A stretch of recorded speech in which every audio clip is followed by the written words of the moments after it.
City of a Thousand Planets is directed by Luc Besson, who also directed The Fifth Element and Lucy, and stars Dane DeHaan and Cara Delevingne, or as I would like to refer to them both as Dane miscast DeHaan and Cara cast just for her looks Delevingne, as intergalactic special operatives Valerian and Lehtonen of a gargantuan space station that became gargantuan after thousands of other life forms came to the space station after its conception in order to coexist with the humans. It is now the year 2740, and their next mission after the one that begins the film and introduces them to us is to figure out who or what is behind this mysterious and impenetrable energy force that is growing in the center of the space station. Could it be alien related? First of all, this film does look great, of course, and there of course is a ton of CGI.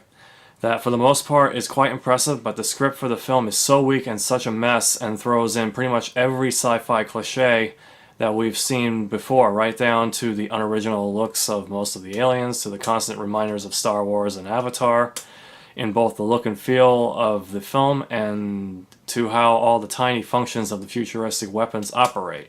Also, there's no chemistry between DeHaan and Delevingne, and I know I'm not the first reviewer of this film to say that about them. Since they are supposed to be love interests in this film, there must be chemistry between the performers, and there was none. I think it might have worked better if the two characters were brother and sister, and originally I thought that was going to be the case with this film, but no, they had to make it the usual unlikely romance that finally comes to be by the end of the film. And this film is 2.5 hours long, by the way. In the film, DeHaan's character Valerian is said to be the biggest badass in the universe, but he's not a strongman type like, say, Star-Lord. But I guess with all the advanced tech in the point in time that the film takes place in, working out doesn't need to be a requirement. There are also a handful of subplots, including one involving a character played by Rihanna, that pretty much feel like they are just there to pass the time and not be of any real service to the story. The film was so uneven throughout and was so stuffed with computer-generated imagery that I couldn't help but feel as if the director was just simply directing the movie with a video game controller. And that's what this film basically feels like, a 2.5 hour long video game. The acting from all of the cast, not just the two leads, is pretty off as well, but what do you expect from a movie that pretty much had constant blue and green screen and actors acting to fresh air throughout the making?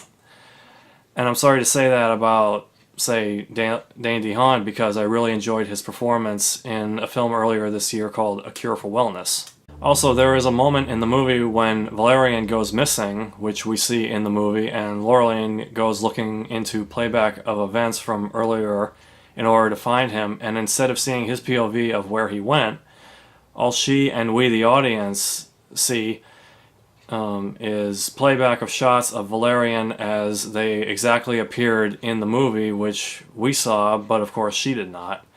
That is such a cliche in movies. Who was filming all of that for someone to watch? I'm sorry, but this is not the way to spend $200 million on a movie.